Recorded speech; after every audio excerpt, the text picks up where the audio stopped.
제가 실제로 사건에서 가장 많이 본 문장들이 있어요. 그래, 내가 그 여자랑 의심을 한 건 미안해. 당신이 하라는 대로 할게. 여러분은 그냥 싸움 중에 던진 말이에요. 근데 남편은 이걸 캡처합니다. 그리고 소송에서 이렇게 말해요. 아내가 본인이 잘못했다고 인정했습니다. 아내가 억지로 외도 얘기를 만들어냈어요. 사실이 아니어도 여러분의 말 한마디가 상대에게는 소송을 유리하게 이끄는 무기가 됩니다. 이혼을 앞둔 분들이 가장 많이 후회하는 행동 1위가 뭔지 아세요? 바로 그때 아이랑 잠깐 떨어졌던 거, 이거예요. 그래서 여러분이 남편과 싸웠다고, 감정이 너무 심해져서 잠깐 친정에 갔다가 또는 휴식하려고 며칠 아이를 맡겼다가 그 짧은 시간이 양육권을 뒤집는 결과를 낳을 수 있습니다. 여기서 진짜 잔인한 포인트가 뭐냐면 아내분들 대부분이 잠깐이었어요 이렇게 말합니다. 근데 법원은 시간보다 현 상태를 더 좀 크게 봐요. 안녕하세요. 이혼 전문 변호사 이효재입니다. 여러분, 제가 상담을 하다 보면 이혼을 고민하는 분들 중에서 감정에 앞서서 한 행동 때문에 인생 전체가 불리해지는 경우가 진짜 많아요. 여러분들이 지금 겪고 있는 상황이 남편 외도 때문인지 폭언 폭력 때문인지 아니면 다른 이유인지는 사람마다 다르지만 지금 당장의 감정 때문에 가장 중요한 순간에 가장 위험한 행동을 하는 그런 경우가 정말 많아요. 제가 수백 건의 이혼 사건을 하면서 남편의 외도 정황이 보이거나 폭언 또는 폭력이 심해지면 여러분이 본능적으로 하게 되는 행동 5가지가 있습니다. 이 5가지는 거의 100% 후회하는 그런 행동들이에요. 오늘은 여러분이 지금 어떤 상황이든 절대로 먼저 하면 안 되는 행동 5가지, 이걸 잘 정리해서 자세히 말씀드릴게요. 첫 번째, 남편에게 말을 너무 많이 하는 그런 행동. 이혼 직전에 여러분이 가장 많이 하는 실수가 뭔지 아세요? 말을 너무 많이 하는 거. 그리고 남편에게 무작정 막 들이대서 솔직히 말해, 너 외도하지? 막 이렇게 자백을 요구하는 그런 행동이에요. 이게 왜 위험하냐면 사람은 감정이 올라가면 본인이 뭘 말했는지도 모르는 그런 상태가 돼요. 처음에는 우리 얘기 좀 하자 이렇게 시작을 하거든요. 근데 남편이 말을 흐리면 지금 말 돌리지 마, 사실대로 말해, 이렇게 바뀌고 남편이 잡아떼면 결국 너 그 여자랑 바람난 거 맞지? 이런 식으로 자백을 강요하는 그런 구조가 됩니다. 문제는 바로 그 다음이에요. 감정이 폭발하면 욕설, 폭언, 비하, 감정적인 그런 메시지, 이런 것들을 내가 의도하지 않았는데도 순식간에 막 쏟아내게 돼요. 그리고 이 모든 게 그대로 소송에서 증거가 됩니다. 제가 실제로 사건에서 가장 많이 본 문장들이 있어요. 그래, 내가 지난번에 잘못했어. 됐지? 그래, 내가 그 여자랑 의심을 한 건 미안해. 당신이 하라는 대로 할게. 여러분은 그냥 싸움 중에 던진 말이에요. 근데 남편은 이걸 캡처합니다. 그리고 소송에서 이렇게 말해요. 아내가 본인이 잘못했다고 인정했습니다. 아내가 억지로 외도 얘기를 만들어냈어요 이렇게 얘기합니다. 사실이 아니어도 여러분의 말 한마디가 상대에게는 소송을 유리하게 이끄는 무기가 됩니다. 또 한 가지, 무작정 막 자백을 요구하는 그런 행태로 가면 남편은 바로 경계 모드로 들어가요. 경계 모드가 되면 증거를 삭제하고 연락처를 변경하고 서브폰을 사용하고 SNS를 정리하고 이런 행동이 급속도로 진행됩니다. 즉, 자백을 요구하는 거는 외도 증거를 스스로 다 없애게 하는 그런 행동이에요. 그래서 제가 늘 말씀드리는 게 있어요. 말로 잡아내려고 하면 증거는 100% 사라진다. 감정적으로 몰아세우면 여러분만 불리해진다. 그럼 어떻게 해야 하냐고요? 방법은 딱 하나예요. 말은 좀 줄이고 확인은 기록으로 남기고 행동은 차분하게 가져가는 거. 이게 가장 안전합니다. 두 번째, 싸우고 먼저 집을 나가는 행동. 제가 이혼 사건을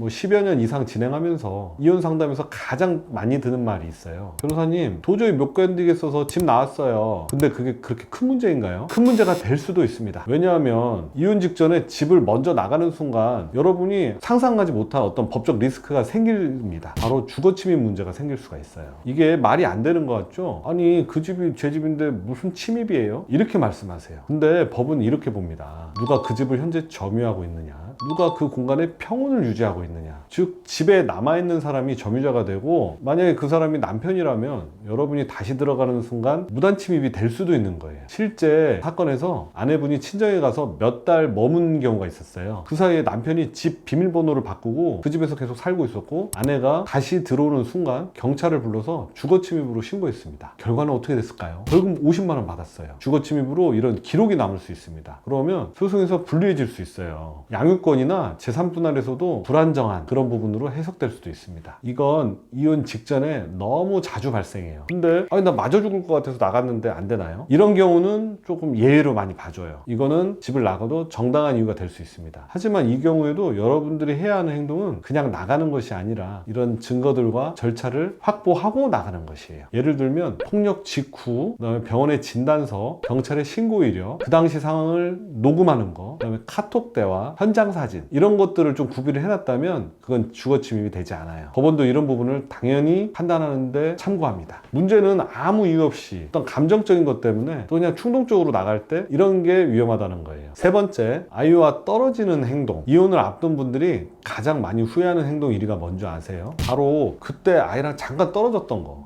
이거예요. 이혼 소송에서 양육권은 감정으로 정해지는 게 아니에요. 현실로 정해져요. 법원은 뭐라고 생각하냐면 지금 아이 옆에 누가 있느냐, 아이가 안정적으로 지내는 환경이 누구와 함께 있을 때인지, 갑자기 아이의 생활을 바꾸는 게 아이한테 유리한지, 이런 점들을 중요하게 봅니다. 여기서 가장 중요한 단서가 바로 이거예요. 현재 양육 상태를 유지하는 게 최우선으로 봅니다. 그래서 여러분이 남편과 싸웠다고 혹은 감정이 너무 심해져서 잠깐 친정에 갔다가 또는 휴식하려고 며칠 아이를 맡겼다가 그 짧은 시간이 양육권을 뒤집는 결과를 낳을 수 있습니다. 실제로 제가 본 사건들 예를 들면요, 아내가 잠깐 친정에 다녀오는 동안 남편이 아이를 데리고 가버렸어요. 아내는 당연히 다시 데려올 수 있다고 생각했죠. 근데 법원은 현재 아이는 아빠와 안정적으로 지내고 있다, 이렇게 판단하면서 양육권 아빠에게 줘버렸습니다. 두 번째는 출근 때문에 어쩔 수 없이 며칠 동안 아이를 시댁에 맡겼던 엄마가 있었어요. 근데 남편이 그 상황을 이용해서 아빠와 할머니와의 생활이 안정적이라는 그런 논리를 폈고 결국 양육권은 아빠가 인정되는 그런 결과가 나왔습니다. 여기서 진짜 잔인한 포인트가 뭐냐면 아내분들 대부분이 잠깐이었어요, 이렇게 말합니다. 근데 법원은 시간보다 현 상태를 더 좀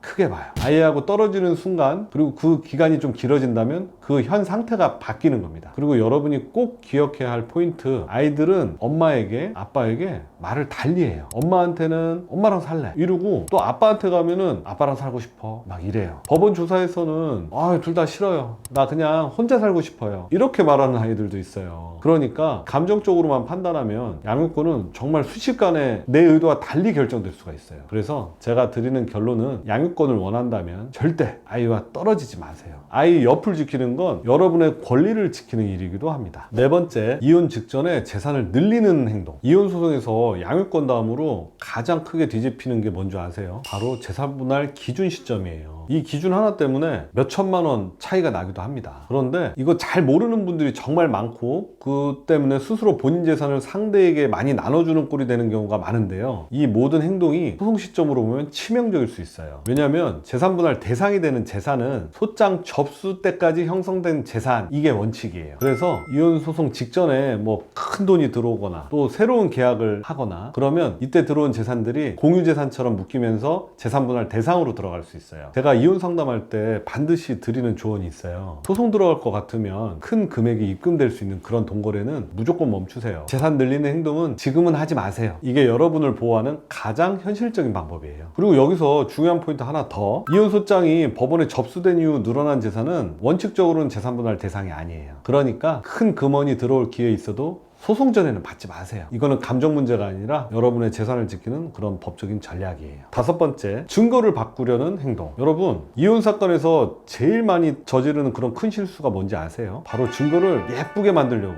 내 뜻대로 만들려고 어떤 손대는 그런 행동이에요. 이거 잘못 건드렸다가는 사건 전체가 뒤집힐 수도 있습니다. 상담에서 가장 자주 보는 게 이런 거예요. 변호사님, 남편이 욕한 카톡이 있는데 요 일부분만 자르고 사건을 좀 정리해서 드릴까요? 뭐 보기 깔끔하니까요. 뭐 이렇게 말씀하시는 분들 많은데 좋지 않아요, 여러분. 예를 하나만 짧게 들게요. 어느 아내분이 남편에게 폭언을 당했어요. 욕설도 심했고 협박도 있었어요. 근데 그 아내분이 너무 화가 나서 증거 제출 전에 카톡 일부를 잘라서 욕설만 이렇게 딱 모아가지고 한 페이지로 다 만들었어요. 원본에는 남편이 말한 것도 있고 본인이 또 감정적으로 같이 받아친 그런 부분도 있었거든요. 근데 법원에서는 이걸 어떻게 보냐면 카톡 내용에 어떤 편집을 많이 했다, 짜집기해서 낸 부분이어서 원고의 진술이 신빙성이 좀 떨어진다, 이렇게 보는 경우들이 있어요. 그렇게 되면 이 사람은 그 재판에서의 재산이나 양육권이나 위자료 이런 부분에서도 다 좀 신빙성이 떨어지게 볼 수도 있어요. 또 다른 예도 있어요. 남편 외도 의심 증거를 잡았다고 통화 녹음을 제출했는데 앞뒤 다 빼고 한 10초만 잘라서 제출하는 거예요. 그 10초 안에만 결정적인 문장이 있었던 거죠. 이게 확인되면 너무 잘라서 내지 말고 전체를 좀 제출하세요. 편집 흔적 있는 자료는 신빙성 인정하기 어렵습니다. 이렇게 말씀하실 수도 있어요. 기억해야 할 건 진짜 딱 하나예요. 증거는 너무 편집을 많이 하는 것은 좋지 않고 어느 정도 있는 대로 제출하는 것이 좋습니다. 욕설 좀 섞여 있어도 상관없어요. 감정 섞인 말 있어도 괜찮아요. 이런 부분들이 법정에서는 힘이 있습니다. 그리고 증거를 너무 건드리기 시작하면 상대방은 이렇게 공격해요. 원고는 증거도 자기 마음대로 이렇게 조작하는 사람입니다. 그러니 다른 주장도 믿을 수 없어요. 이런 식으로 신빙성을 떨어뜨리려고 합니다. 이런 말이 받아들여지면 여러분 사건 전체가 무너질 수도 있어요.